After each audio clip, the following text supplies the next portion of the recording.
Alhamdulillahi Rabbil Alamin. Wassalatu wassalamu ala ashrafil mursalin Sayyidina wa nabiyyina Muhammad ibn Abdullah Rasulil Amin, wa ala alihi wa ashabihi wa man tabi'ahum bi ihsanin ila yaumiddin. Subhanaka la ilma lana illa ma 'allamtana innaka antal alimul hakim. Rabbi shrah li sadri wa yassir li amri wahlul 'uqdatam min lisani yafqahu qawli. Rabbi yassir wa la tu'assir. Rabbi tammim bi khair wa ba'd. Saya muliakan Tuan Imam, Tuan Bilal, ahli jawatan kuasa Masjid Al-Bukhari, para ibu ayah, para guru, para asatizah, para santri, para muslimin dan muslimat, mukminin dan mukminat yang dirahmati Allah Subhanahu wa taala sekalian. Kita bersyukur kepada Allah Subhanahu wa taala pada malam ini dapat sama-sama kita berkumpul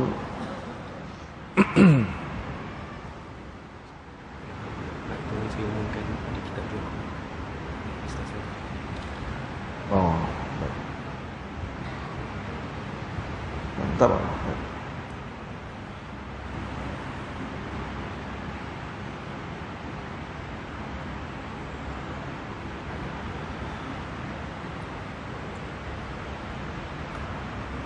Semoga Allah Subhanahu wa taala memberikan kebaikan kepada kita semua berkat junjungan besar Nabi kita Muhammad sallallahu alaihi wasallam.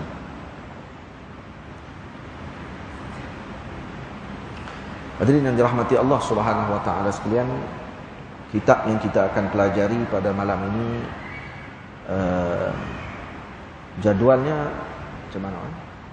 Daripada anda Ustaz Masjid. Sini baca sampai mana? Ya? Sampai Isyak. Lajak sikit dengan Isyak. Kemudian habis.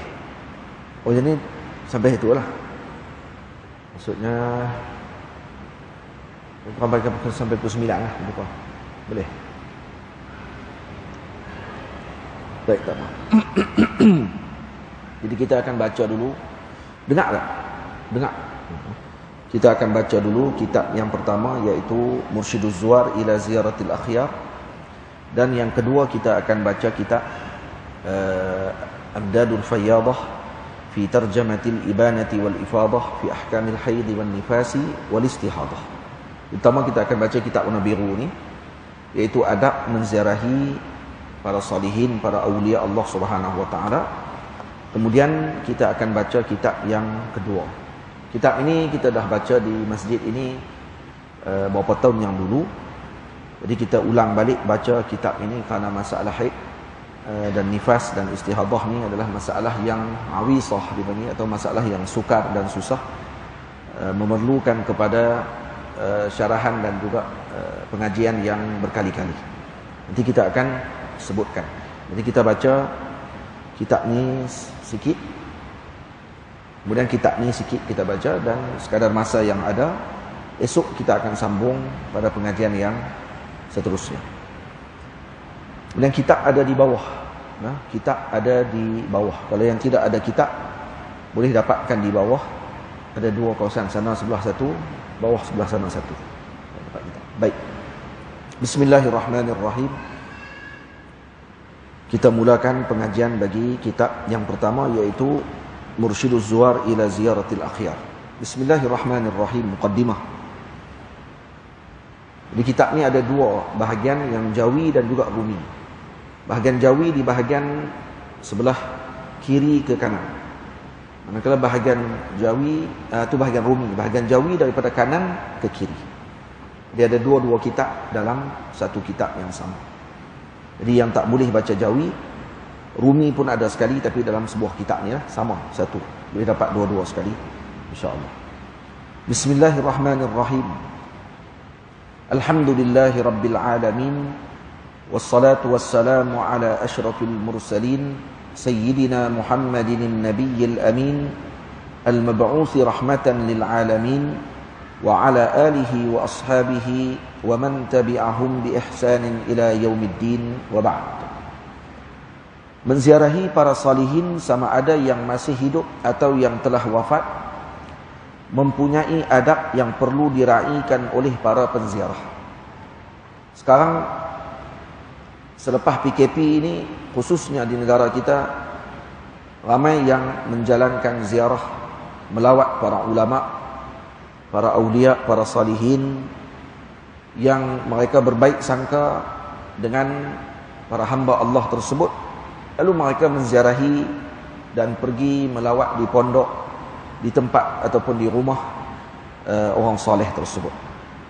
Jadi yang diperlukan oleh kita ketika menziarahi orang-orang ahlullah ataupun para kekasih Allah atau para salihin yang kita baik sangka dengan mereka tersebut,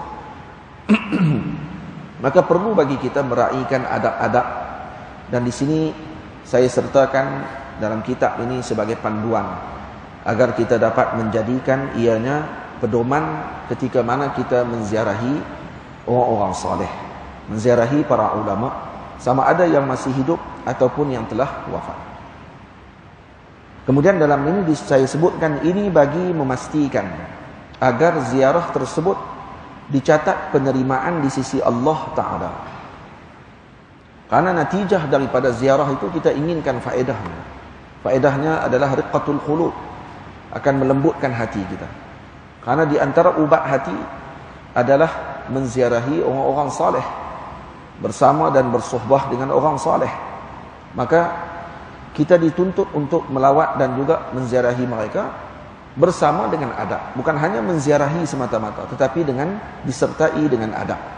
Karena kalau ziarah tanpa adab, maka kita sebut di sini, ini kerana ziarah tanpa adab itu akan menatijahkan biadab.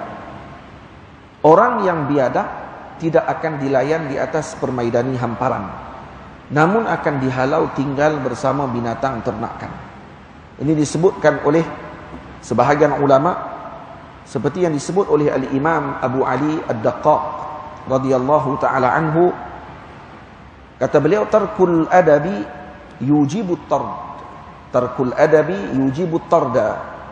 Faman asaa al-adaba 'ala al-bisati rudda ila al-babi. Wa man asaa al-adaba 'ala al-babi rudda ila siyasati ad-dawabi. Apa dia ucapannya? Tarkul adabi yujibu at-tarda. Meninggalkan adab itu mewajibkan untuk orang tadi ditolak. Faman asaa al-adaba 'ala al-bisat rudda ila al-bab. Sesiapa yang buruk adab di atas permaidani hamparan, maka dihalau dia ke pintu. Wa man asaa al-adaba 'ala al-bab rudda ila siyasati ad-dawa. Sesiapa yang buruk adab ketika di pintu, maka dihalau dia lagi untuk duduk bersama dengan binatang terbang. Jadi itu makna yang saya sebutkan di sini. Ini kerana orang yang ziarah tanpa adab itu akan menatijahkan biadab. Orang yang biadab tidak akan dilayan di atas permaidani hamparan. Man asaa al-adaba 'ala al-bisat rudda ila al-bab. Itu makna dia. Dia akan dihalau. Wa man asaa al-adaba 'ala al-bab rudda ila siyasati ad-dawa. Namun akan dihalau tinggal bersama dengan binatang ternakan. Itu. Jadi bab itu siapa? Bab itu adalah para awliya Allah Subhanahu wa taala. Apatah lagi para nabi alaihi wassalatu wassalam, apatah lagi nabi kita Muhammad sallallahu alaihi wasallam. Itu pintunya. Al-bisat itu adalah permaidani hadratillah. Maknanya untuk sampai ke hadratillah perlu beradab dulu dengan al-bab, dengan pintunya. Nak masuk ke pintu, nak masuk ke dalam himpunan ataupun sambutan ataupun jemputan ke hadratillah subhanahu wa ta'ala, maka perlu bagi seseorang tersebut beradab ketika itu. Kalau tidak beradab, maka dia akan dihalau di pintu. Maksud di pintu maksudnya kembali semula ke wali Allah Ta'ala tersebut, kepada salihin tersebut, untuk dibetulkan. Pun kalau tidak lagi betul adabnya pada ketika tersebut, rudda ila siyasatid dawa. Dihalau dia untuk bersama dengan binatang ternak. Ulaika kal an'am bal hum adall. Mereka itu seperti binatang ternak, bahkan lebih sesat daripada itu. Karena itu para wali Allah Ta'ala, para salihin, para ulama, mereka tidak akan melayani seseorang tadi dengan buruk, melainkan dengan apa yang diniatkan oleh orang tersebut. Sekadar mana dia datang dengan niatnya, sekadar itulah dia dilayan pada waktu tersebut. Kalau buruk niat, maka dilayan dengan keadaan yang diniatkan tersebut. Semoga risalah kecil ini yang saya namakan dia Mursyiduz Zuwar. Kalau baca dalam bahasa Arab, saya namakan dia ay samaituhu Mursyidaz Zuwar ila ziyaratil akhyar, atau Irsyadaz Zairin ila ziyaratis salihin, yaitu petunjuk kepada para penziarah untuk menziarahi golongan yang terpilih, ataupun petunjuk kepada penziarah juga untuk menziarahi para salihin. Itu menjadi panduan buat para penziarah. Jadi moga-moga kitab risalah kecil ini, saya tidak namakan dia kitab, nama risalah saja, karena kecil sahaja kitabnya, menjadi panduan buat para penziarah agar mendapatkan manfaat serta berkat di dalam ziarah yang mereka laksanakan. Walhamdulillahi rabbil alamin. ولا حول ولا قوة إلا بالله العلي العظيم الفقير إلى عفو ربه العظيم تراب تحت أقدام العلماء والأولياء محمد نزرول عبد الناصر. Ini kitab ini saya karang di Mesir beberapa tahun yang dulu. Tak ingat dah saya tahun bila. Tak tulis dia punya tarikh tulisan ini. Dan alhamdulillah ni tempat kedua kalau tak salah saya lah didaurahkan kitab ini. Pertama kali di Langkawi. Maksudnya kalau di tanah besar, sinilah di Tamar lah. Ya. Baca kitab sebelum ni. Kali kedua lah. Udah baca dah sebelum ni? Udah baca dah? Oh, saya terlupa. Baik. Adab-adab berziarah. Menziarahi awliya yang masih hidup atau ulama yang masih hidup. Ini saya dahulukan perbincangan dan perbahasan berkenaan dengan ziarah orang yang masih hidup. Kenapa? Karena orang yang masih hidup lebih kita perlukan dengan adab yang tinggi. Karena apa? Karena mereka kita lihat, ekspresi wajahnya dilihat. Boleh dilihat bagaimana tindakan dan sikap orang tersebut. Dan kita bermuamalah dengan orang hidup ni kadang-kadang kita terlajak. Boleh jadi kita bercakap terlajak, boleh jadi kita duduk cara tak kena, boleh jadi cara kita berbicara tadi tak kena. Maka ni perlu diajarkan kepada para murid dan para salik ilallah subhanahu wa ta'ala. Orang-orang yang menziarahi dengan tujuan untuk mendapatkan faedah akhirah, maka perlu mereka mengamalkan dengan adab-adab yang kita sebutkan ini. Ini hanya sebahagian sahaja adabnya. Nanti kita akan sebutkan sikit apa yang disebutkan oleh sahib kepada kitab Kashfur Rabbani ala Mawridir Rahmani. Dalam kitab ini disebutkan tentang adab murid bersama dengan syekh, dengan guru. Bagaimana untuk bermuamalah dengan guru. Baik. Kita sebutkan di sini, sayugianya bagi seseorang yang berazam menziarahi para salihin, sama ada yang masih hidup atau yang telah wafat, agar beradab dengan adab sopan dan tata susila berziarah. Jika melawat orang saleh yang masih hidup, hendaklah seseorang tersebut beramal dengan adab-adab berikut.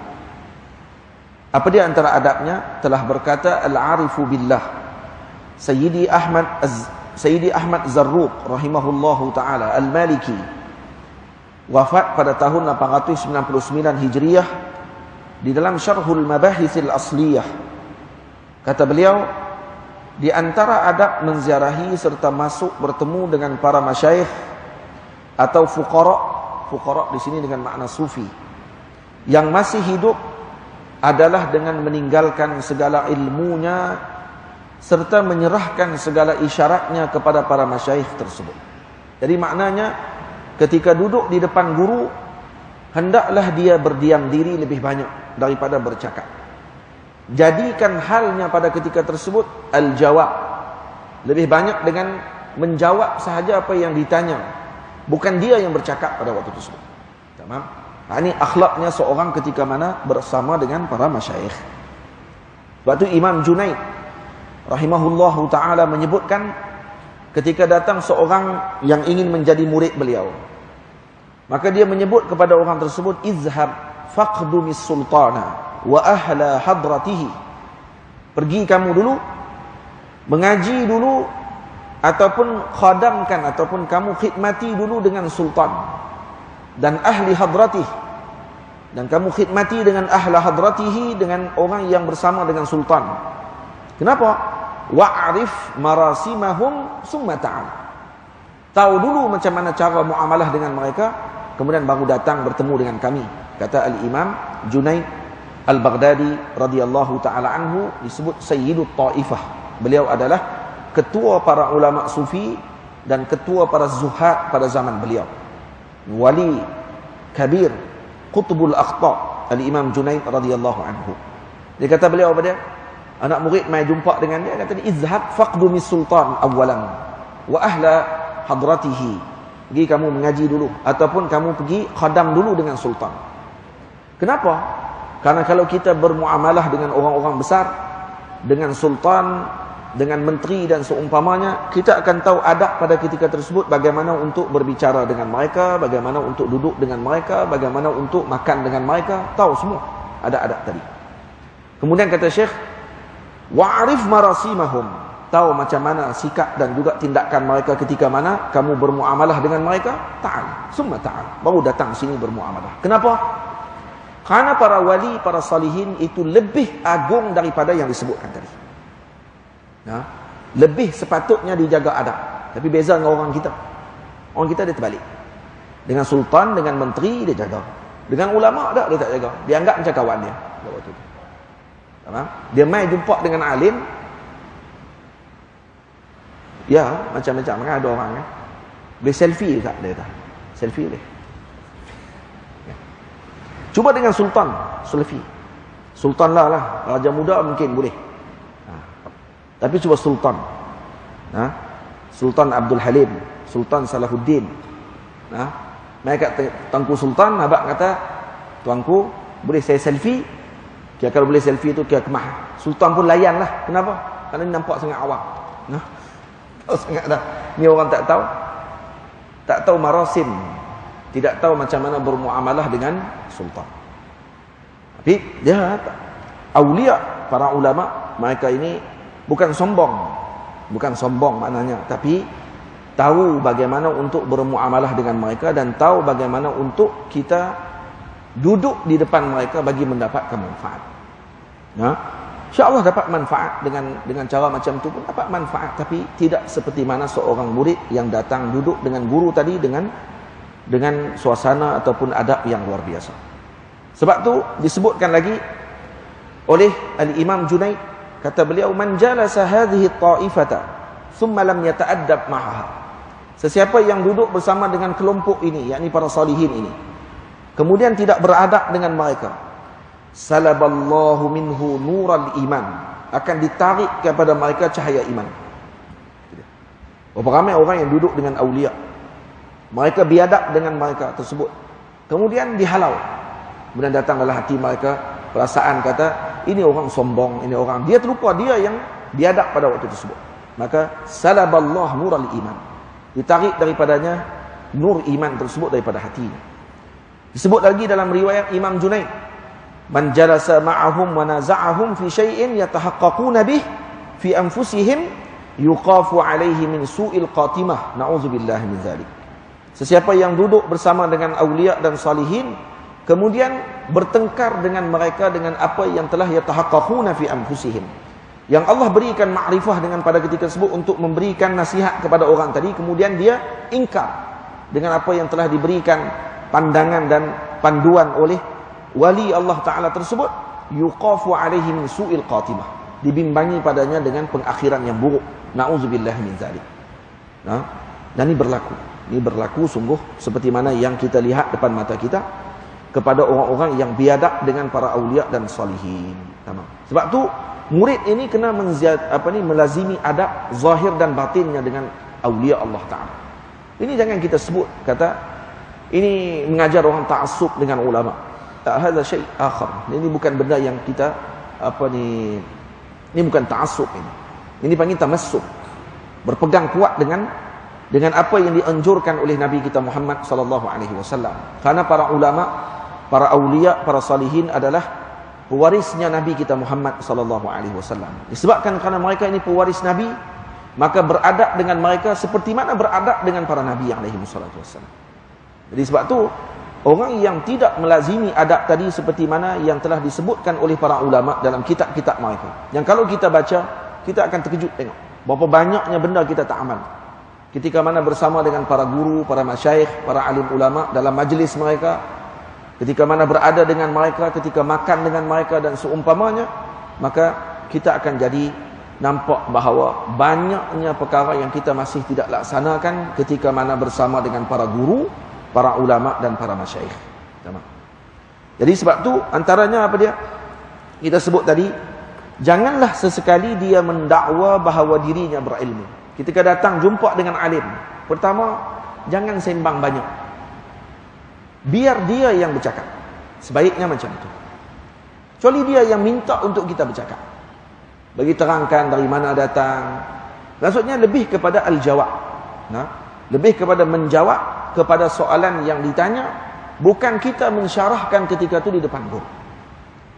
Ini dalil orang kalau kita tengok macam tu kita dah tahu dah. Hadha muta'addib. Ini orang yang beradab dan mengaji ilmu. Dan orang begini akan dilayan oleh masyayikh dengan layanan yang luar biasa. Beza dengan datang, dia bercakap lebih daripada guru tadi. Orang dah tahu dah. Tuan-tuan tak perlu cakap banyak depan guru. Guru tadi tahu dah orang ni alim ke tak alim. Tak perlu nak tunjuk kata kita alim. Kalau kita memang alim tak perlu tunjuk. Dia tak perlu orang panggil apa? Try hard. Orang Melayu kata lah ni. Tahu try hard? Dia buat teruk. Dia nak kena main habak kata dia alim, nak kena main tunjuk sikit kata dia pun ada syai' minal ilm, daripada ilmu yang mana ada pada syekh. Apa dia tujuan dia bagi tahu benda tu? Nak bagi tahu kata saya sama dengan syekh tadi? Nak bagi tahu kata saya ni jangan dipandang lekeh sangat walaupun pakai macam ni, contoh macam tu. Jadi apa dia tujuan? Tak ada faedah. Tapi cuba datang diam, duduk, hormat, ta'zim, diam. Yang bercakap tadi adalah sahibul bait.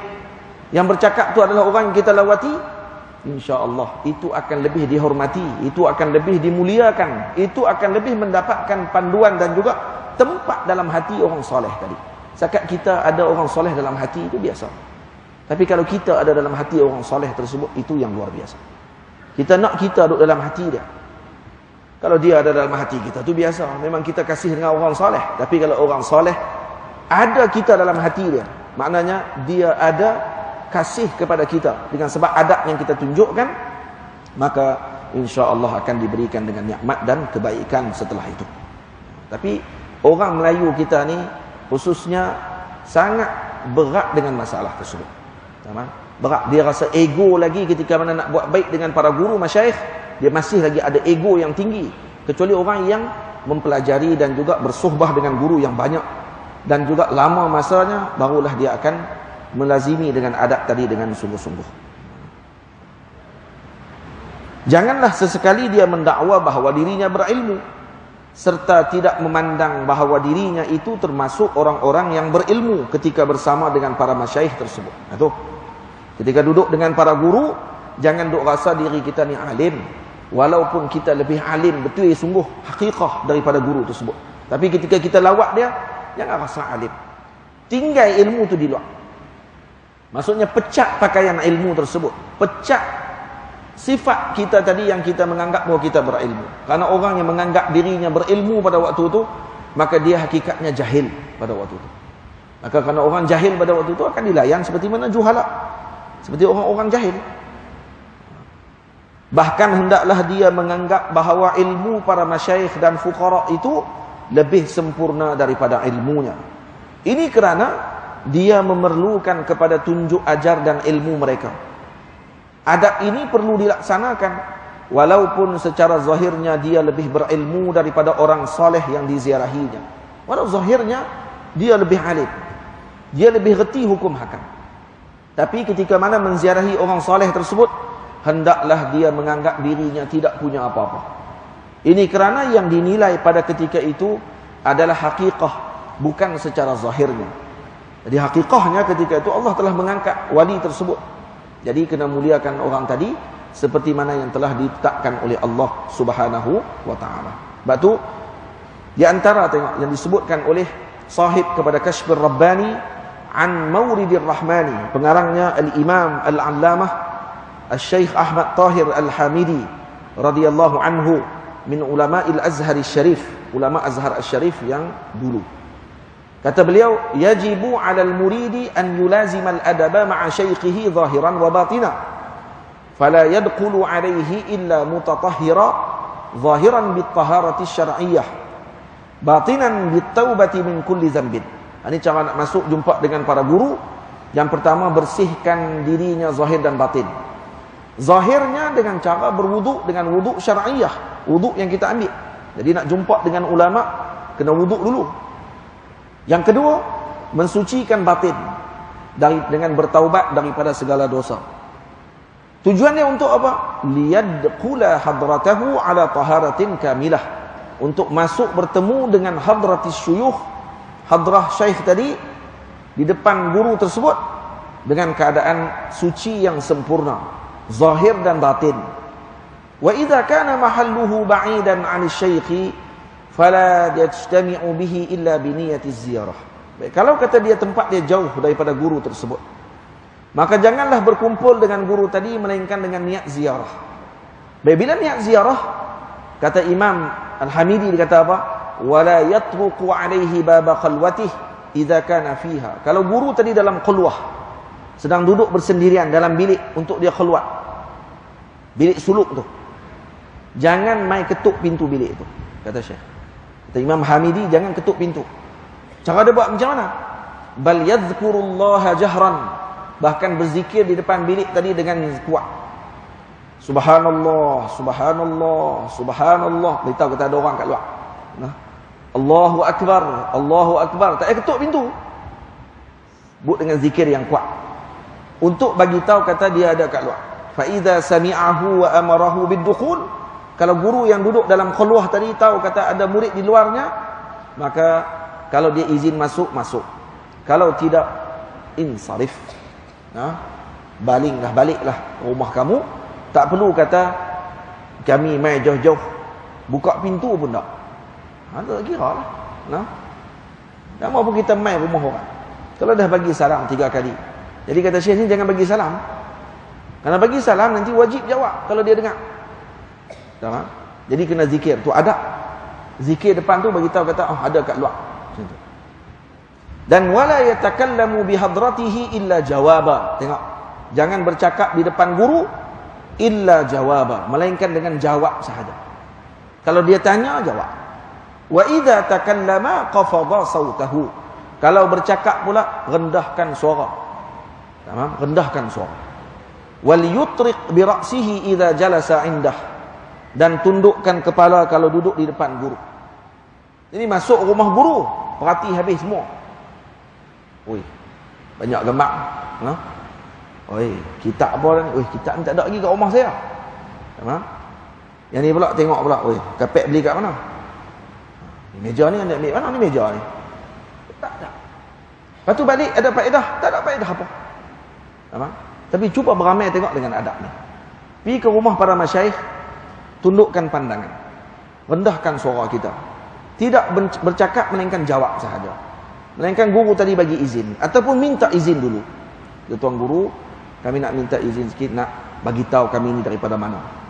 Barulah bercakap pada waktu tersebut kalau diizinkan oleh guru tadi. Tamam? Kalau macam tu insya-Allah akan dapat faedah. Dan guru tadi akan menanti-nanti. Orang macam ni boleh datang lagi nanti insya-Allah. Kami pun tumpang faedah orang yang beradab macam tu. Tapi kalau mai tak ada adab, maka kalau dihalau pada waktu tersebut, dia akan dua perasaan. Ada orang yang beradab, yang tidak beradab tadi, dia akan berasa, dia kata buruknya adab aku, maka aku kena perbaiki lagi lepas ni. Hati bagus. Yang kedua, buruknya adab guru tadi. Dia terbalik. Dia tak nampak dia tu yang buruk. Buruknya adab syekh tu. Macam mana boleh jadi syekh? Adab macam tu. Tak layak jadi syekh orang macam ni. Tak layak jadi panutan. Tak layak untuk jadi panduan.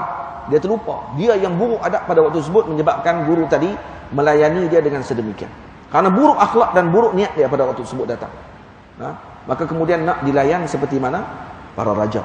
Ini yang buruk dan juga beratnya orang-orang yang datang dengan tidak ada adab.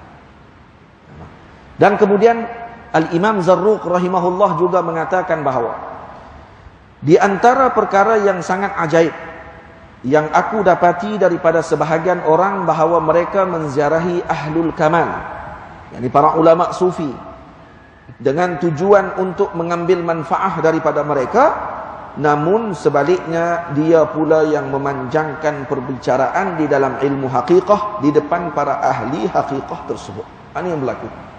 Kita main lawat orang-orang soleh, kita pula bahas macam yang kita ni kira paling pakar lah waktu tu.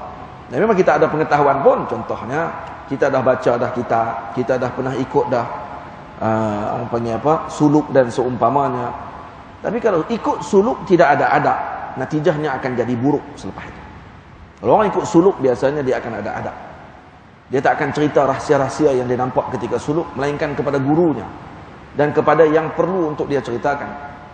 Ini dia ceritakan, mai jumpa dengan para guru pula, cerita macam dia telah mencapai kepada peringkat hakikah yang tertinggi lebih daripada guru tadi.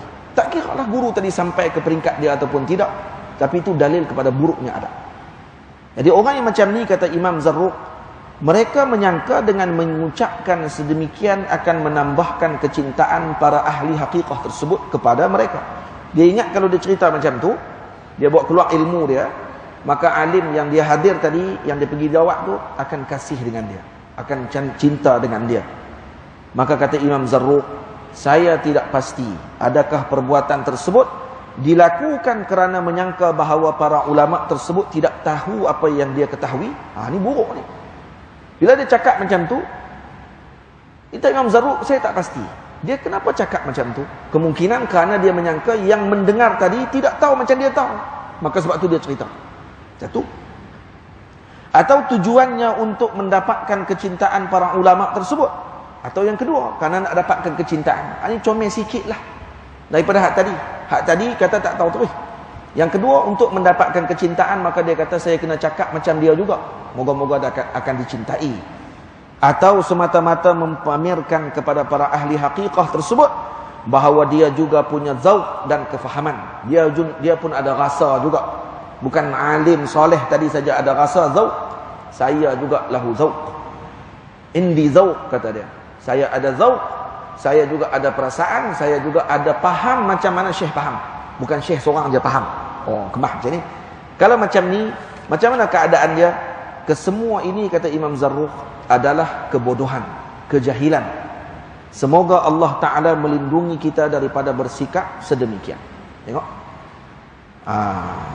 Berapa banyak kita yang kalau pergi lawat dengan orang soleh, kita duk buat perangai ni. Kita pergi bercakap, lajak daripada Tok Guru tadi. Tok Guru tak pergi cakap pun, dia cakap dulu. Bagi izin dulu. Sayyidina Umar, ni semua adab ni diambil daripada mana? Kita nak kata ni, ini lebih-lebih ni. Nabi pun tak macam tu. Sahabat pun boleh tanya soalan. Bila? Tanya balik. Baca habis semua hadis. Tak tengok adab sahabat dengan Rasulullah. Macam mana sahabat ketika mana ditanya oleh Rasulullah? Ata'rifu man hadha? Ata'lamu man hadha? Kamu tahu siapa itu? Kamu tahu apa dia benda ini? Sahabat jawab apa biasanya? Allah wa rasuluhu a'lam. Tengok. Maksudnya apa dia? Menyerahkan jawab kepada guru tersebut. Allah wa rasuluhu a'lam. Allah dan Rasulnya lebih mengetahui. Imam Ibn Hajar Al-Haytami radhiyallahu anhu dalam syarah kepada Arba'in, dalam Fathul Rabbani, dalam Fathul Mubin, kata beliau, kalau ada orang alim tanya kepada kita dengan satu masalah, dan soalan tadi ditanya hanya sekadar untuk mendapatkan perhatian daripada kita, bukan untuk kita jawab sungguh. Kita kena reti tahu macam mana amarah ataupun alamat guru yang bertanya tadi untuk dapatkan jawapan, dengan alamat guru yang bertanya untuk hanya sekadar menarik perhatian murid kepada apa yang akan dijawab oleh guru. Jadi murid kena reti. Jadi kalau macam tu jawab macam mana, kata Imam? Jawabnya Allah wa rasuluhu wa ahlul ilmi a'lam. Allah dan Rasul dan ahlul ilmi a'lam. Ahli ilmu lebih mengetahui tentang soalan tadi. Kita azan dulu kan? Azan dulu. Macam mana? Dah masuk tu? Ya, isyak dah masuk. Kalau azan dulu, kita azan dulu, lepas tu kita sambung balik sampai pukul 9. Azan.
آت سيدنا محمدا الوسيلة والفضيلة والشرف والدرجة العالية الرفيعة وبعث مقاما محمودا الذي وعدته إنك لا تخلف الميعاد.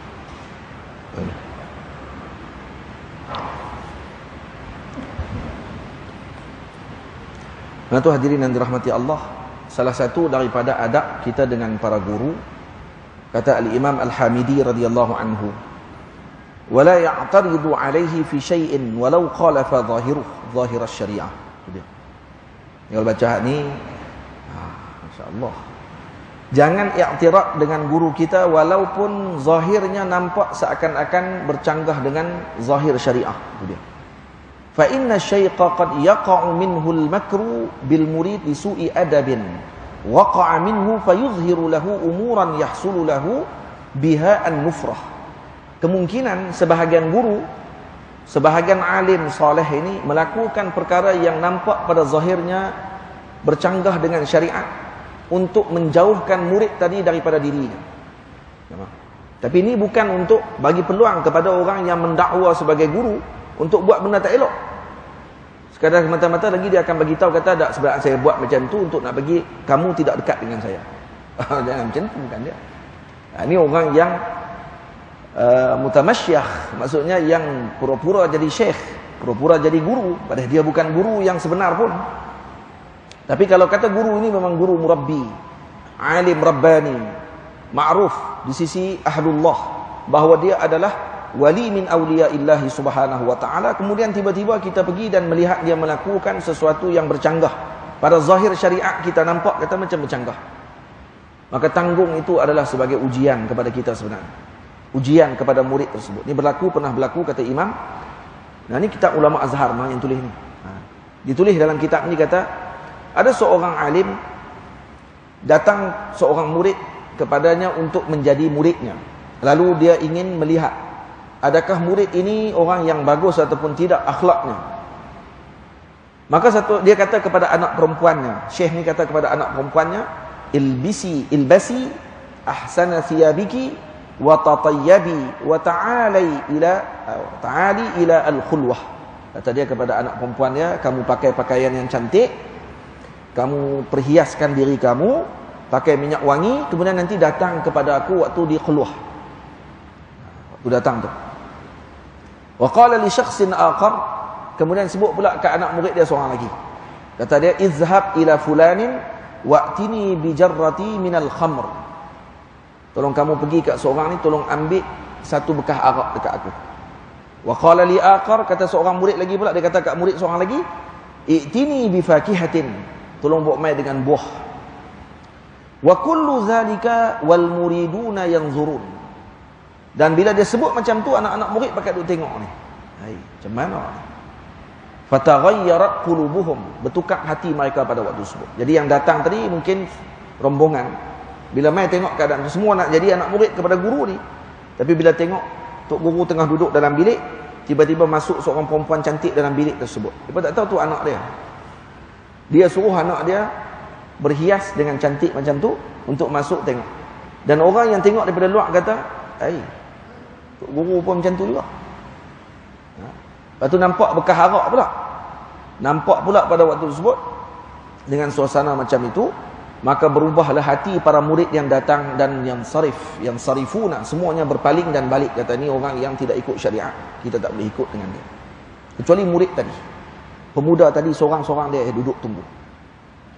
Kemudian kata syekh tadi panggil pemuda tersebut. Dia kata, lima lam tataghayyar ka ikhwanik, kenapa kamu tak berubah wajah kamu dan perasaan kamu denganku seperti sahabat-sahabat kamu yang lain? Faqala, kata murid tersebut, ya sayyidi, ana ma dakhaltu fi suhbatika ala annaka ma'sumun min aqdarillah. Wahai tuanku, wahai tuan guru, wahai wali Allah, saya datang kepada kamu bukan dengan menyangka bahawa kamu itu maksum daripada apa yang ditakdirkan oleh Allah. Ya, kamu juga manusia biasa. Wa innama sahibtuka ala annaka arifun billahi ta'ala. Tapi saya bersahabat dan juga berkhidmat denganmu karena saya mengetahui bahawa kamu adalah arif billah. Sakinun tahta majari aqdarih, duduk di bawah apa yang telah ditetapkan oleh Allah Subhanahu wa taala dengan takdirnya. Maka kata Syekh, jazakallahu anni min waladin khaira. Nah, syukur kepada Allah memberikan kepadaku seorang anak, yakni murid yang sangat baik adabnya dengan gurunya, karena berbaik sangka dengan hal keadaan macam tu sekalipun. Dalam satu riwayat disebut apa? Saqahu minal qamri fayasiru ma'an. Dia tuang arak tu yang dia tuang daripada botol arak jadi air pada waktu tersebut dengan izin Allah Subhanahu wa taala. Karamah. Jadi kalau tak baca kisah macam ni, kita akan buruk sangka dengan semua awliya Allah Subhanahu wa taala. Yang kita nampak pada zahir nampak macam seolah bercanggah dengan apa yang kita buat. Dan mungkin ada dalam majlis ni pun ada sebahagian kata, cerita apa ni? Karena dalam tu hati kita macam tu. Ketika mendengar kisahnya para wali Allah Ta'ala, kita ada sesuatu dah dalam diri kita ni yang telah kita blok, menyebabkan kita tidak mampu mengambil ibrah. Tamam. Lepas tu kata masyayikh lagi, wala ya'kul ma'ahu hatta yad'uwah. Jangan makan dengan guru melainkan setelah dijemput oleh guru tersebut. Wala yamshi amamahu illa laila. Jangan berjalan di depan guru melainkan pada waktu malam. Kalau dulu jalan pada waktu dulu gelap. Lah kalau kata jalan dah ada toslek, maka tak perlu lagi jalan di depan pada waktu itu. Tapi kalau nak jalan depan juga boleh, karena beramal dengan umum kepada adab berjalan depan guru. Siang jalan belakang guru, malam jalan depan guru. Karena kalau ada lubang, anak murid jatuh dulu, tok guru kemudian, begitu. Taklah, dia pesan kat tok guru dia jangan bagi jatuh. Wala yazhabu illa biizni. dan jangan dia pergi ke mana-mana melainkan dengan izin gurunya. Wala yakhruju liqada'i hajati ahadin ghairihi illa biiznih, dan dia tidak keluar untuk menunaikan hajat bagi sesiapa pun melainkan dengan izin gurunya. Ni guru mana yang kita sebut ni? Ini guru murabbi maksudnya. Guru yang mentarbiah dirinya, bukan sebarang guru, bukan semua guru. Jadi semua guru pula duk mengaku kata dia boleh buat macam ni. Tak. Ini guru murabbi. Guru murabbi dalam hidup kita ni kena seorang saja. Seorang saja yang akan didik kita tu, seorang tu saja. Siapa? Takdir Allah Ta'ala. Allah Ta'ala akan bagi rezeki kepada murid tersebut dengan guru yang akan membimbing dirinya. Faham? Dan dalam ini berlaku sedikit perbincangan, kerana Syekh sebut apa? Tidak boleh bagi dia keluar untuk dia menunaikan hajat sesiapa pun melainkan dengan izin guru, walau walidan lah, walau bapak dia sendiri. Okay. Kerana izin guru dia dulu. Saya ni, ayah saya minta untuk saya balik, wahai tuan guru. Kalau guru tadi dianggap guru murabbinya, maka kalau saya nak balik tadi, kena minta izin dulu dengan guru. Tak boleh dia balik terus dengan ikut ayah dia. Kenapa? Karena ayah seorang saja. Faham? Tapi ini ada sedikit berbincangan di kalangan ulama. Ada sebahagian ulama, antaranya Al-Imam Maulana Ali Tanwi rahimahullahu ta'ala, dalam kitab beliau mengatakan tetap didahulukan ibu dan ayah kita pada sudut nasab daripada murabbi kita, kata beliau. Tapi kebanyakan para ulama, hatta Al-Imam Nawawi radhiyallahu anhu menyebutkan bahawa didahulukan murabbi daripada ibu dan ayah kita sendiri dalam pandangan. Cuma lebih lagi mendalam disebut dalam Adabus Syar'iyyah, Imam Ibnu Muflih katanya kalau dalam bab pendidikan dan suluk, ia didahulukan pandangan guru murabbi. Tapi kalau dalam berkaitan dengan yang lain daripada itu, silakan dengan ibu ayah kita, tidak ada masalah. Maka itu pandangan yang lebih wasat, maksudnya yang lebih harmoni dengan jiwa kita sekarang ni yang suka ingkar. Itu kita bagi itu dengan jiwa yang suka ingkar. Khususnya mak ayah, yang dia akan jadi perasaan tu akan main dalam hati dia. Faham? Wa kana ba'dhum yaqulu liman arada suhbatahu alaka abun. Ada orang yang sebahagian wali-wali Allah Ta'ala, kalau kata anak murid datang kepada mereka tanya, dia akan tanya, alaka abun, kamu ada bapa? Maka kalau murid tadi jawab na'am, maka guru yang murabbi tadi akan jawab, nahnu la nashabu man lahu abun ghairuna. Kami tidak akan berteman dengan orang yang ada bapa selain daripada kami. Maksudnya bapa seorang saja. Yang ini Abu Ruh dipanggil, bapa ruh kepada murid tersebut. Sebab tu kalau seorang murid dihantar oleh gurunya dalam menunaikan satu hajat, fala yatlubu minhu syai'an yarkubuhu walau kana al-makanu ba'idan. Jangan minta kenderaan. Bila sampai tahu tu. Ni dalam kitab ni. Ni kitab ni saya ambil. Jangan minta kenderaan kepada guru tadi. Kalau guru tadi tak bagi kenderaan kepada dia. Kita lah dah. Tok guru kata tolong pi rumah mak saya. Tok guru suruh pi saja, tak abang pi dengan apa. Kalau murid yang faham elok ataupun yang reti semua, dia akan jalan kaki pi rumah. Kalau tok guru kata pi ambil kunci motor tu, ambil pi ke rumah mak saya sat. Tolong bagi barang sekian-sekian.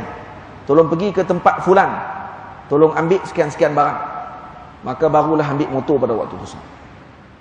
Kalau murid kalau boleh beramal macam tu, luar biasa. Tapi anak murid lah macam mana Syarimi, tok guru tak pergi naik motor, dia naik motor. Orang tak bagi pun naik.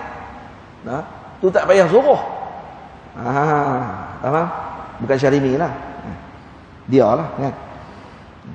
Walau kana makanu ba'idan illa ayyakuna ajizan 'anil masyi, melainkan kalau dia tak mampu jalan, kaki sakit dan seumpamanya, wala syai'an yahmiluha 'alaihi illa in ajaza an hamliha bi nafsihi wal yahdhar min al-ajalah fi fi'li ma amarahu bihi hatta ya'lama syurutahu.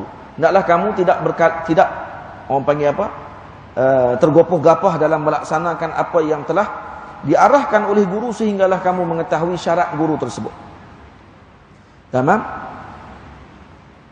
Diceritakan ada oleh Al-Imam Abdul Wahab Sya'rani radhiyallahu anhu, ada seorang murid ketika mana diarahkan oleh seorang gurunya. Kata gurunya kepada Imam Abdul Wahab Sya'rani sebut dalam kitab beliau. Guru tadi suruh anak murid ni, kata pergi ke satu tempat sekarang, kata beliau. Pergi ke satu tempat ceramah, pergi segera ke tempat tersebut. Walau macam mana keadaan pun, pergi ke tempat tu dengan segera. Murid ni pergi, sampai tengah jalan, kemudian masuk waktu asar. Azan dah masuk dah waktu tu. Waktu asar muassak. Tamam? Sekarang ni dia bertembung dengan dua benda. Yang pertama, gurunya suruh pergi cepat. Yang kedua, masuk waktu dah pada waktu tersebut. Dan waktu muassak. Bukannya waktu mudayyak. Waktu tak sempit lagi itu maksudnya. Baru masuk waktu. Maka dia pun kata takwil lah kalam guru dia tadi. Kata kemungkinan yang dimaksudkan oleh guru saya tadi, pergi ke tempat tadi, kalau kata tak masuk waktu lagi. Kan dah masuk waktu, sembahyang dulu kata dia. Maka dia pun sembahyang. Selesai sembahyang, maka dia pun pergi ke tempat yang disuruh oleh guru dia tadi, dan dia dapati anak dia telah mati pada waktu tersebut, dibunuh oleh pencolek pada waktu itu. Maka dia datang jumpa dengan guru dia. Dia kata, tuan guru suruh saya ke tempat tersebut. Nah, saya terlambat tuan guru, dia kata. Maka anak saya dibunuh dah pada ketika itu. Kata Imam Abdul Wahab Sya'rani, guru tadi menjawab, kan saya suruh kamu pergi terus ke tempat tersebut. Tapi dah ditakdirkan oleh Allah. Kamu bercanggah dengan apa yang telah aku arahkan kepada kamu, menyebabkan anak kamu terbunuh pada waktu itu. Ya, semua ditakdirkan oleh Allah Ta'ala. Tapi itu menunjukkan kepada kita dengan ingkar ataupun seorang murid yang suka mentakwil kalam gurunya dengan keadaan yang tidak sepatutnya, maka menyebabkan dia tidak mendapatkan apa yang sepatutnya pada ketika itu. Faham? Cerita ni cerita sebenarnya perlu kepada pengajian yang lebih mendalam. Karena ada ramai orang nanti akan i'tiraf dengan perkara-perkara macam ni disebabkan kerana masih lagi banyak awaiq, halangan dalam hatinya dengan apa yang telah kita sebutkan ini. Sebab tu disebut lagi oleh Syekh, wala yufariqu majlisa zikri syaikhihi. Ini kita tak baca lagi ni. Dalam kitab ni tak baca lagi ni. Ini sebahagian lagi dia adab kita dengan guru yang masih hidup. Jangan berpisah daripada majlis zikir gurunya. Wala darsahu, dengan pengajian gurunya, jangan berpisah. Wala majlisa wa'dhihi, ataupun majlis wa'z. Majlis untuk hanya sekadar guru bagi ceramah saja, illa li daruratin, melainkan kerana darurah. Wala yaktumu anhu syai'an min ahwalih, jangan disembunyikan sedikit pun daripada halnya, kena cerita semua kepada gurunya. Wala yaf'alu muhimman illa bimasyuratih, jangan buat sesuatu kerja yang penting melainkan dengan musyawarat dulu dengan gurunya. Wal yakum liqiyamihi wa yuqbil alaihi idza jaa, bangun ketika gurunya bangun dan berhadap kepada gurunya ketika dia datang.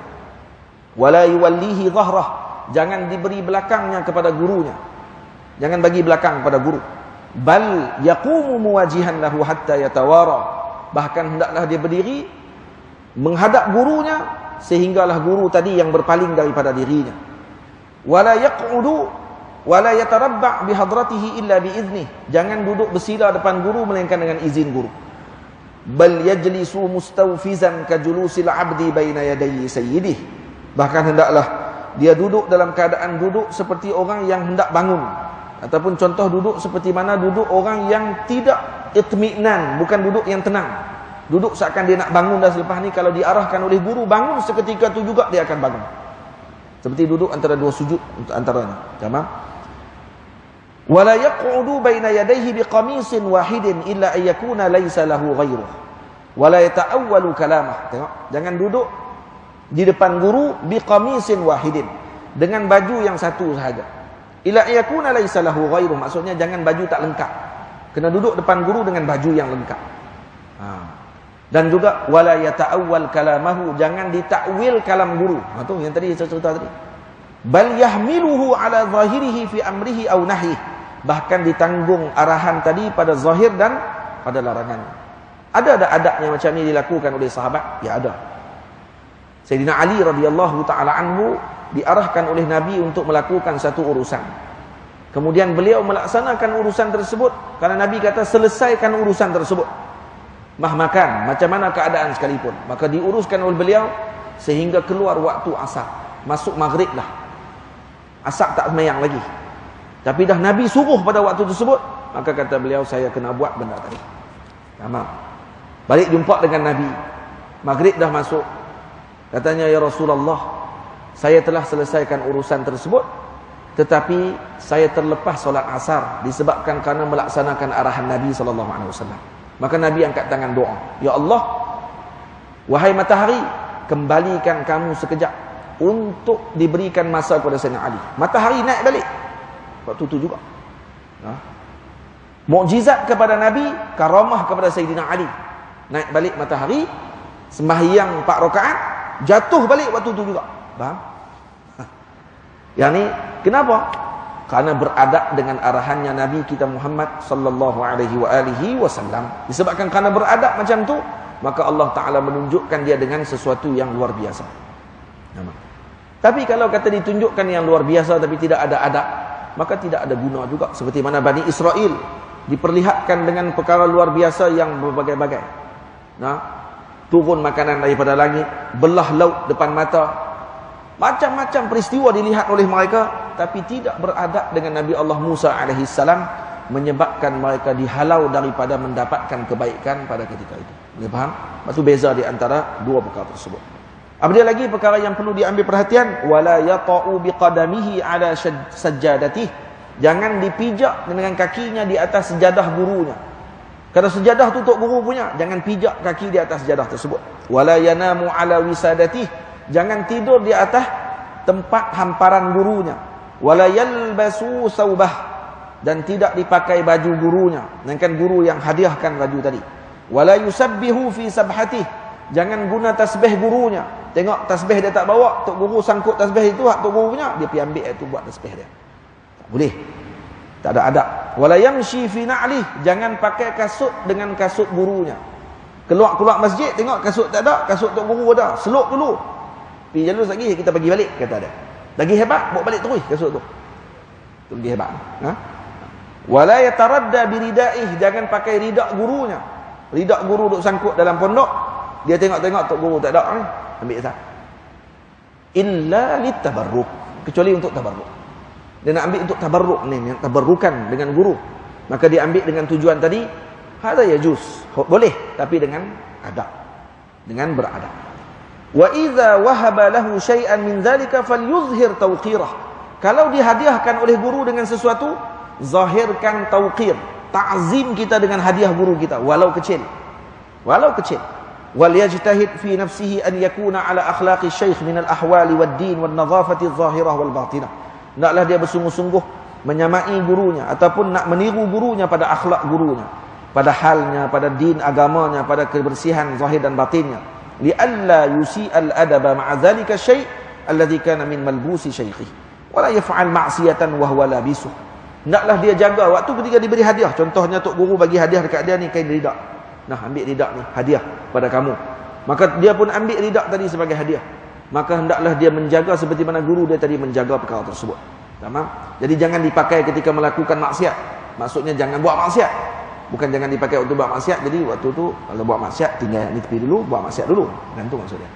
Jangan buat maksiat.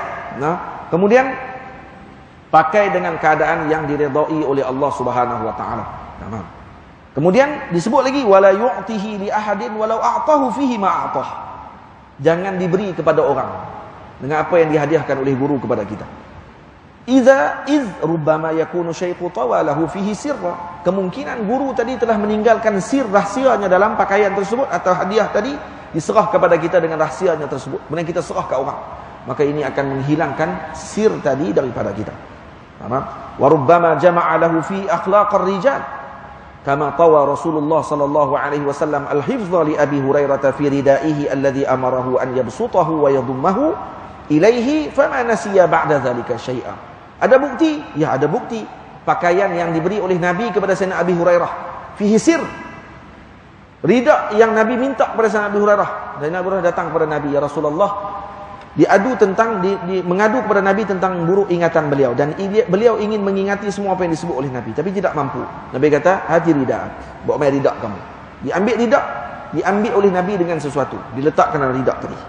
Diambil, letak dalam ridak. Diambil, letak dalam ridak. Nabi ambil ridak tadi, Nabi tekukkan pada dada Sayyidina Abi Hurairah dan kata Sayyidina Abu Hurairah, selepas itu tidak ada satu pun perkataan Nabi yang aku lupa.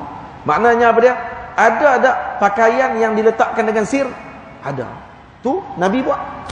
Diletakkan rahsia tadi kepada murid tersebut. Dan kadang murid tadi ketika pakai pakaian guru tadi, dia mendapatkan pancaran sir tersebut. Boleh jadi. Ucapannya seperti gurunya. Perkataannya seperti gurunya, bahasannya seperti gurunya. Karena sir diberikan oleh Allah dengan pakaian tersebut telah menyentuh badan gurunya tersebut yang insya-Allah melakukan perkara yang diredai oleh Allah Subhanahu wa taala. Jangan berjalan dengan kasut yang diberikan oleh guru kita melainkan di tempat yang diredai oleh Allah. Aduh. Kasut tu guru kita hadiah. Nah, bagi hadiah ni kasut saya pakai, ambil kat kamu hadiah sebab kasut kamu putih. Jadi jangan pakai kasut tu melainkan ke tempat yang baik-baik sahaja. Wa qad wahaba ba'dul asyaqi li muridihi ridaan. Seorang guru telah menghadiahkan kepada muridnya dengan rida, kain rida macam ni. Tok guru bagi hadiah dekat dia. Fara'a dzalikal murida qad basata ar-ridaa 'ala rijlaihi. Dia melihat murid tersebut telah menghamparkan kain tadi di atas kakinya. Dia hamparkan rida tok guru bagi, dia buat lapik kaki dia. Maka guru tadi kata kepada murid tersebut, ya waladi, wahai anakku, ihfazil adaba ma'al fuqara. Jagalah adab kamu dengan para sufi. Wa'azzim sya'nahum wa athirhum. Tamam? Ta'zimkanlah apa sahaja yang berkait dengan mereka dan lebihkanlah mereka itu. Wal yahzar kullal hazar min mujalasatihi wa idamatin nazar ilaihi. Jaga-jaga jangan kamu duduk di atasnya dan juga berpandangan. Minta maaf. Tadi kena jaga adab. Ini bab lain. Jaga adab dengan pakaian tadi. Kenapa? Karena buruk adab kamu dengan hadiah kami, kamu akan diharamkan daripada hadiah Allah Subhanahu wa taala. Iaitu sir, rahsia yang Allah Taala akan berikan kepada kamu. Dan jaga juga jangan selalu sangat tengok tok guru kita. Ustaz tengok tok guru. Ustaz tengok dia buat apa. Ustaz tengok dia jalan pergi ke mana. Dia duk tengok. Wa idamatin nazar ilaihi. Ini semua ada contoh dalam para sahabat Nabi radhiyallahu alaihim ajma'in. Tamam? Kalau ada orang kata tu nabi, tok guru bukan nabi. Tak kata ulama, al-ulama warasatul anbiya. Seperti mana warisan kita dapat adab dengan para sahabat dengan nabi, begitu jugalah adab kita dengan para guru kita, begitu juga sepatutnya. Jangan pandang terus kepada guru kita. Kenapa? Iz rubbama yahunu indahu wa tasqutu hurmatahu min qalbihi. Karena ia akan menyebabkan mungkin dia akan terpandang pada kecelaan gurunya. Maka menyebabkan gugur perasaan kepada gurunya dengan ta'zim. Wa idza daqala makana shaykhihi wa lam yajidhu jalasa muta'addiban ka'annahu baina yadayhi. Kalau kita masuk tempat guru kita, tengok-tengok dia tak ada, maka duduklah di tempat tersebut seperti mana guru berada di depan kita, seakan-akan. Tamam? Lebih lagi seakan daripada itu, wa alaihi hatman assalamu ala makani shaykhihi alladhi kana yajlisu fihi kullama marra alaihi. Dan lebih lagi antara adab yang luar biasa yang ditunjukkan oleh salihin terdahulu, bukan sakat gurunya. Kalau dia lalu tempat yang guru dia pernah duduk tempat tersebut, dia akan bagi salam kat tempat tu. Karena menghadirkan perasaan bahawa guru dia pernah duduk di tempat tu dulu. Betul tu. Banyak ada adab kita tak buat kalau dengan guru-guru kita. Banyak sungguh. Sebab tu kita duk heran, kenapa tak jadi tok wali kita? Tok wali macam mana? Kita sendiri pun memang suka ingkar dengan para wali Allah Subhanahu wa taala. Takkan sampai kita kepada peringkat mereka. Sebab tu orang yang beradab dengan adab yang luar biasa ini, Allah Taala akan memberikan kemuliaan kepada mereka dengan perkara tersebut. Banyak lagi ni kalau nak cerita ni, ya Allah ya Karim. Cukup banyak. Tengok satu lagi kita baca, Al-Imam Abdullah Al-Qayyad Ibnu Muhammad Al-Harushi rahimahullah. Ini pengarang kepada kitab Kunuzul Asrar. Kunuzul Asrar. Nah, kitab selawat. Dan ada kitab syarahan beliau ni, kitab dia Al-Fathul Mubin wa Durrus Samin. Nah, ini kitab fi fadli salati ala sayyidil mursalin sallallahu alaihi wasallam. Syekh Muhammad Abdullah bin Qayyad bin Muhammad Al-Harushi rahimahullahu taala memberikan kesimpulan bahawa menziarahi para masyayikh itu diperlukan padanya 3 perkara. Ini kita kalau nak ziarah orang yang hidup di kalangan para guru, maka kena ada 3 benda. Yang pertama, merendahkan serta menghina dirinya sehingga dia memandang bahawa tiada kelayakan baginya untuk berbicara. Kena ada perasaan tadi. Jumpa guru-guru, para ulama, jangan nak bercakap banyak depan mereka. Kena rasa rendah diri pada waktu tersebut. InsyaAllah akan dapat rahsianya. Nah, yang kedua, bersiap untuk menerima sepenuhnya serta memberikan sepenuh perhatian dan pendengarannya tanpa dia meminta sesuatu daripada wali tersebut. Tamam? Pi untuk terima pandangan. Bukan kita duk bagi pandangan kat tok guru tu. Ingat tu. Tambah kalau kata yang tua-tua.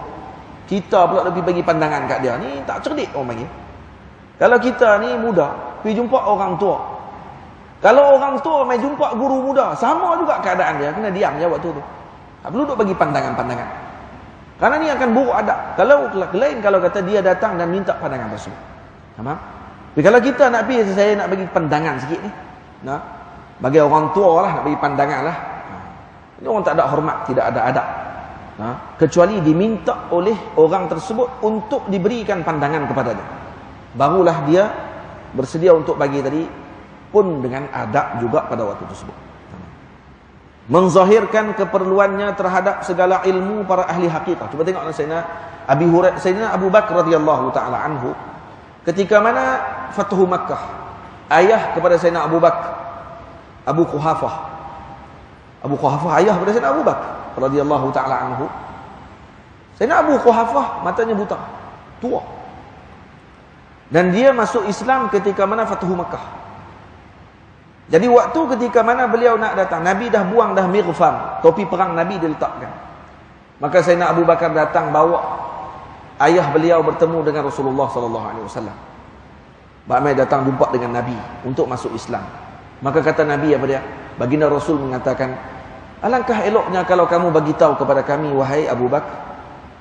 Wahai Sayyidina Abu Bakar, kalau kamu bagi tahu, saya pergi jumpa dengan dia. Dia orang tua, matanya buta. Saya pergi kat dia lagi senang. Kata Sayyidina Abu Bakar, tengok ni, tengok adab. Ya Rasulullah tawaduk. Sayyidina Abu Bakar meraihkan hak pada waktu tersebut. Kata Sayyidina Abu Bakar, wallahi ya Rasulullah, dia tidak akan kamu datangi ya Rasulullah. Dia yang kena datang jumpa dengan kamu ya Rasulullah. Faham? Tengok.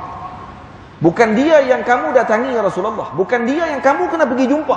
Dia yang kena jumpa dengan kamu ya Rasulullah. Nampak macam mana adab Sayyidina Abu Bakar dengan Sayyidina Rasul sallallahu alaihi wa alihi wasallam.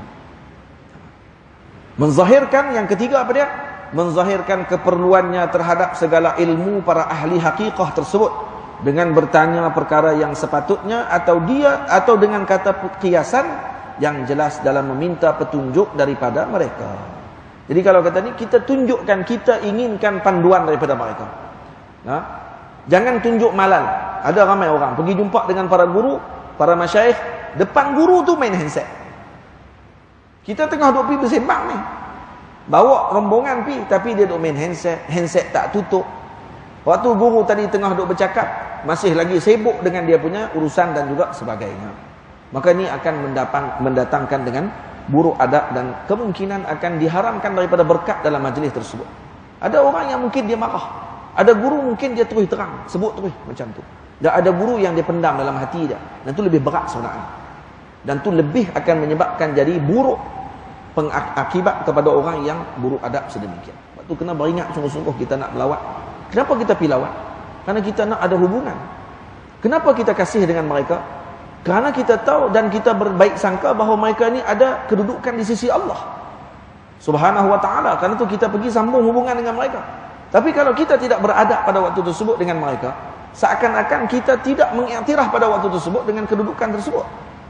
Dalam hadis Nabi kata, laisa minna man lam yarham saghirana wa yuwaqqir kabirana. Bukan di kalangan kami orang yang tidak berkasih sayang kepada yang kecil di kalangan kami dan yang mentakzimkan yang besar di kalangan kami. Termasuk yang besar tadi adalah para aulia, para ulama dan para salihin.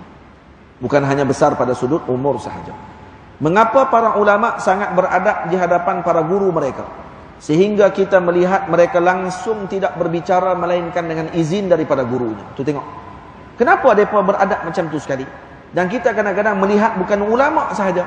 Kita melihat murid sendiri ketika di depan gurunya sangat beradab dan menjaga perkara tersebut. Kenapa? Kerana samaratul ilm, kerana ilmu. Kalau tak ada pengetahuan tersebut, maka tidak akan diketahui bagaimana untuk beradab di depan tadi. Dan wajib tak untuk diterangkan tentang adab tadi? Wajib. Seperti mana wajib kepada para nabi untuk menjelaskan bahawa mereka nabi, maka para ulama juga wajib menjelaskan adab dengan para ulama agar diberikan dengan kebaikan kepada para awam dan orang yang datang kepada mereka, untuk tidak menyebabkan mereka diharamkan daripada adab yang tersebut. Ini kerana, tengok kenapa macam tu? Ini kerana mereka beramal dengan segala adab yang telah kita sebutkan. Al-Imamul Harushi rahimahullah juga mengatakan, al-kalamu bihadratil ustadzi maqtun. Berbicara di hadapan guru itu, yakni tanpa izin, adalah merupakan kecelakaan. Ingat, mendapatkan kecelakaan. Itu diharamkan daripada mendapatkan keberkatan dan mendapatkan kebaikan pada waktu tersebut. Sebab tu kalau kata kita mendengar orang, guru tadi mengucapkan suatu ucapan, dan ucapan tadi tersalah, salah pada hak guru tadi, guru tadi tersilap cakap, dan kebenaran tu di pihak murid. Tamam? Antara adabnya apa dia? Dia tidak menolak perkara tersebut, karena kemungkinan guru tadi bercakap berdasarkan kepada yang mendengar. Nah, berdasarkan yatakalam bihasabi sami'in, falyaqif 'inda qawlihi walau sami'a minhu ghairahu qabla dhalika fala yaqul lahu. Dan kalau kamu dengar selain daripada apa yang diucapkan oleh guru tadi, saya pernah dengar guru ni cakap dalam majlis ni cakap macam lain, dalam majlis ni cakap macam tu pula, maka kalau dia datang, jangan sebut dekat guru tadi, sami'tu minka amsi ghaira dhalik, saya dengar semalam kamu sebut lain, awak hari ni sebut lain. Ini tak ada adab ni. Faham? Yang ni nak kena marah ni. Kerana apa? Kerana tak sama semua. Saya pernah hadir majlis guru kami yang mulia Maulana Syekh Imad Ifat rahimahullahu taala, ahli majlis fatwa Mesir. Waktu ketika mana dalam majlis tersebut ada seorang murid bangkit tanya soalan, dan soalan ni tanya memang tidak ada adab. Tak ada adab dia kenapa? Karena dia membanding-bandingkan ucapan dan kalam dua orang guru. Sini Syekh Ahmad Hajin, guru kami, mengajar satu kelas lagi di Ruwa' Al-Magharibah. Maulana Syekh Imad Ifat mengajar dalam Ruwa' Atraq. Baca kitab Hasyiah Bajuri waktu tu. Jadi bila tengah duduk mengajar, seorang murid ni Arab bangkit tanya soalan. Dia kata, Syekh sebut tadi macam ni, tapi saya dengar Syekh Ahmad Hajin sebut bercanggah dengan apa yang Syekh sebut. Wah, ni tak ada adab ni, suka pelaga dua orang guru. Saya pun tunggu nak tengok Syekh nak jawab apa pada waktu ni. Tengok adab para masyayikh ketika jawab. Syekh Imad diam rahimahullahu ta'ala. Dia diam, kemudian dia kata, kamu pergi tanya balik dekat Syekh Ahmad Hajin. Saya yakin jawapan dia sama macam saya. Jawapan dia sama macam saya. Yang salah tu kamu. Kamu yang salah dengar. Asy-Syaikh la yukhti, kata beliau. Syekh tidak disalahkan.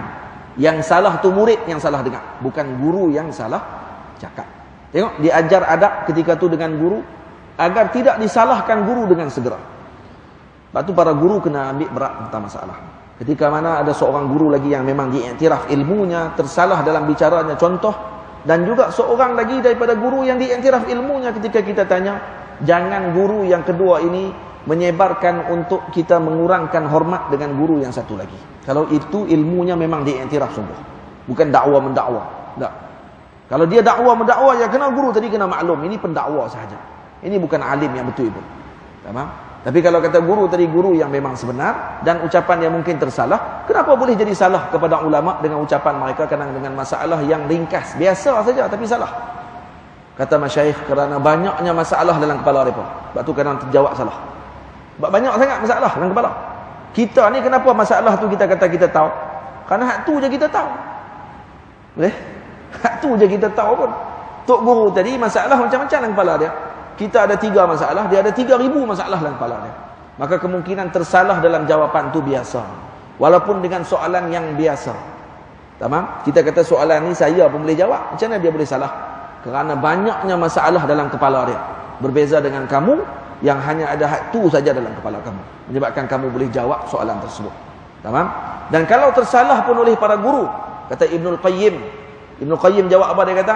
Al-ma' idza balagha qullatain lam yahmilil qabas. Air kalau cukup 2 kolah, dia tak akan menanggung najis. Tamam? Kalau tersalah sikit tu maksudnya dia macam ayak 2 kolah lah, salah sikit, tak pergi kesanah kat ayak tu, tetap tidak menggugurkan dia sebagai alim.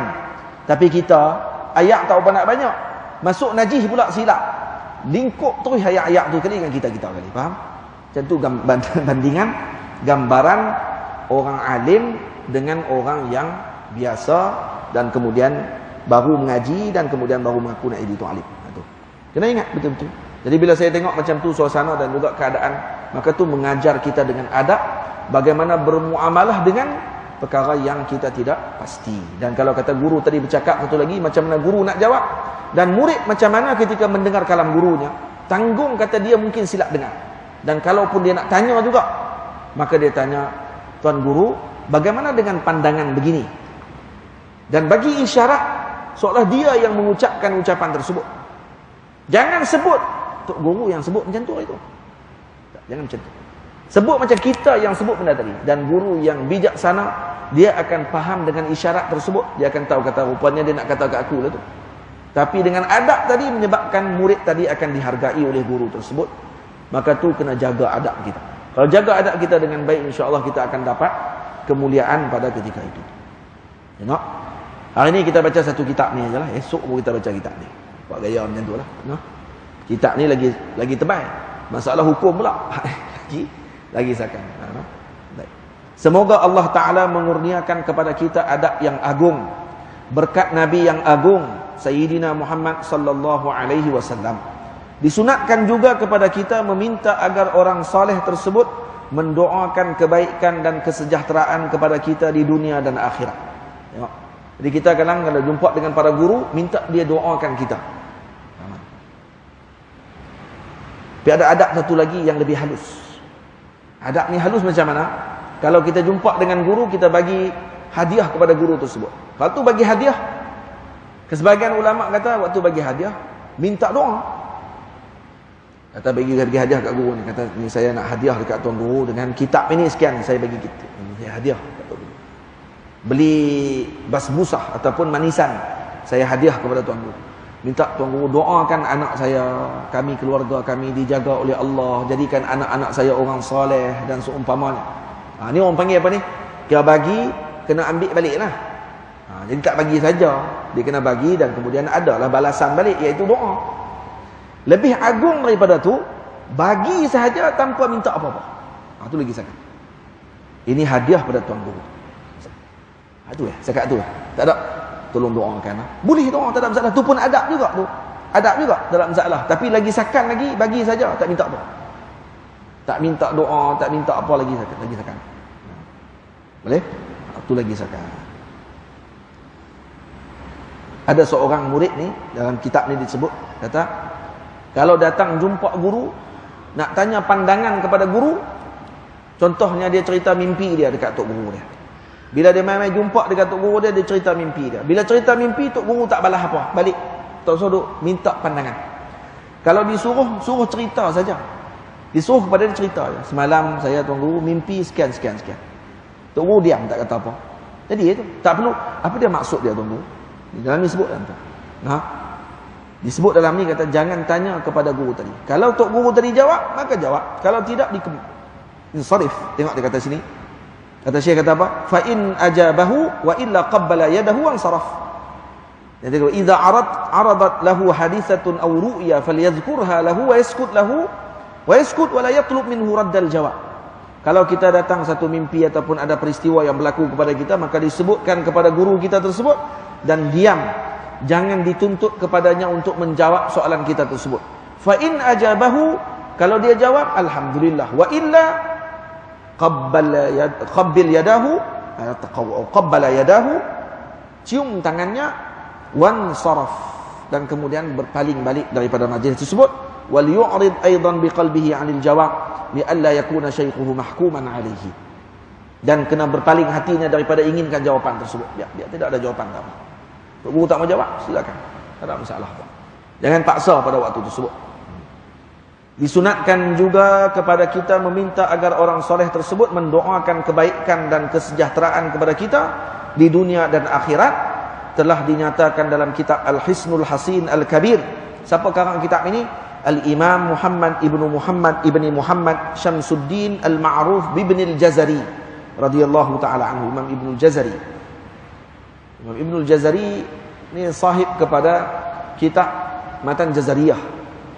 Matan dalam ilmu qiraat, dalam ilmu tajwid. Dan beliau ni alim kabir. Menghafal Sahih Bukhari. Duduk di Mesir. Duduk di Mesir. Al-Imam Ibnul Jazari, beliau ni orangnya tak nampak, matanya buta. Diceritakan, dipanggil kafiful basar dipanggil. Jadi dia mata tak nampak. Satu hari ada seorang anak murid mai. Ni pengarang kita Hisnul Hasin Al-Kabir. Anak murid ni mai, awal dia ada naubah dipanggil. Naubah ni apa dia? Giliran untuk baca Quran dengan beliau. Jadi anak murid selepas subuh, habis main subuh, akan mai baca Quran dengan tok guru. Mai seorang baca, habis orang ni baca, mai orang yang kedua mai baca pula. Lepas tu orang kedua pi, orang ketiga mai akan baca. Siapa mai awal, dia duduk dululah. Siapa mai kemudian, dia duduk number, ikut turutan lah. Jadi tok guru ni tunggu, mata tak nampak. Tunggu selepas subuh macam biasa. Jadi anak murid pun mai yang pertama. Kemudian bila dah selesai yang pertama baca Quran dengan beliau, kemudian dia tulis sebut mai yang ketiga, yang kedua tak sebut. Dia ada yang kedua tu. Kawan ni mai nombor 2. Dia semalam mimpi basah, keluar ayat mani dalam mimpi dia. Dan dia terlupa nak mandi disebabkan kerana terlewat bangun. Dia terlupa nak mandi, dia terus mai kerana nak baca Quran dengan Syekh. Mai yang subuh siap-siap, mai ke masjid nak baca Quran tadi lah. Dia tak ingat langsung, kata dia mimpi semalam. Mai kat dekat giliran dia nombor 2. Imam Jazari panggil yang pertama. Mai yang pertama baca. Habis yang pertama, patutnya panggil mai yang kedua lah. Tak, tok guru kata mai yang ketiga. Kejut dia. Aku nombor 2 mai. Awak panggil nombor 3. Baru dia teringat waktu tu, kata dia tak mandi lagi. Tamam, tak mandi lagi. Dia pun keluar terus pergi keluar masjid. Mandi di tempat yang berhampiran dengan masjid tersebut. Masuk balik setelah tu solat subuh. Kemudian duduk balik dalam majlis. Maka tok guru pun panggil terus. Imam Jazari terus sebut mai balik yang kedua tadi. Itu dia. Ini karamah Al-Imam Al-Jazari radhiyallahu anhu. Alim kabir, wali min awliyaillah subhanahu wa ta'ala. Jangan dia boleh tahu benda tu. Allahu a'lam. Allah Ta'ala bagi kepada mereka kelebihan tersebut. Nampak dengan pandangan mata hatinya, bau boleh jadi. Dia boleh bau orang yang sedang dalam keadaan junub.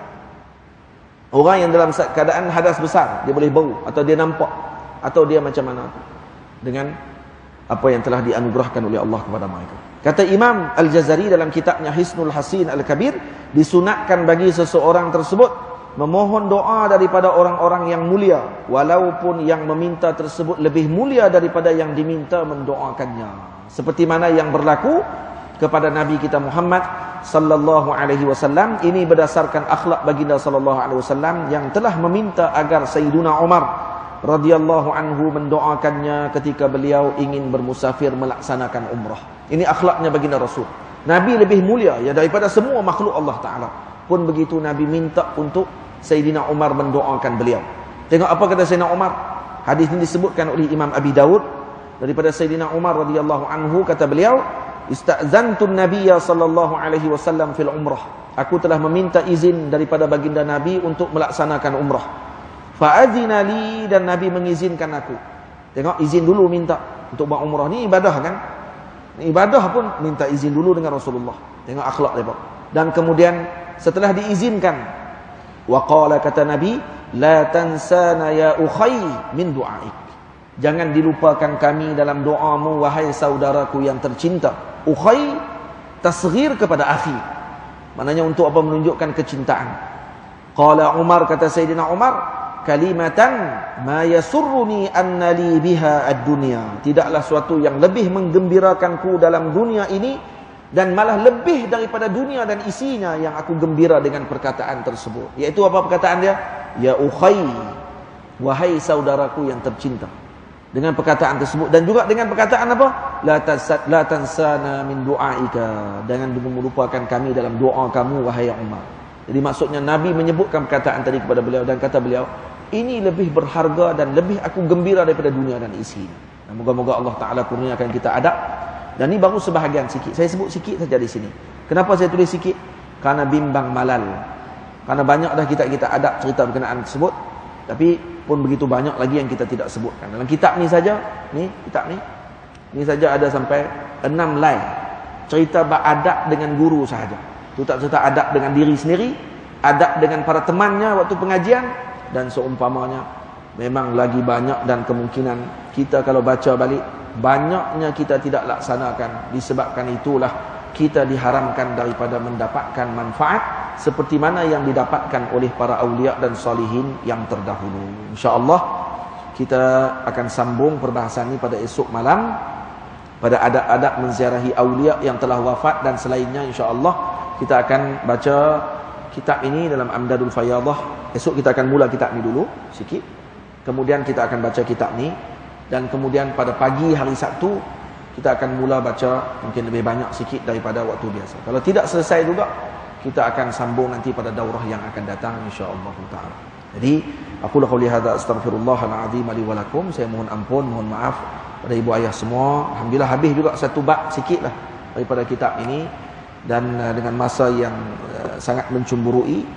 Moga kita dapat mengambil adab-adab tersebut, dan moga kita menjadi orang-orang yang beradab dengan para wali dan para awliya illahi salihin dan para ulama, dan moga kita semua diberikan dengan sir rahsianya para awliya Allah Subhanahu wa taala, sehingga itu kita akan mendapatkan dengan kebaikan dan barakah dalam ilmu kita. Amin ya rabbal alamin.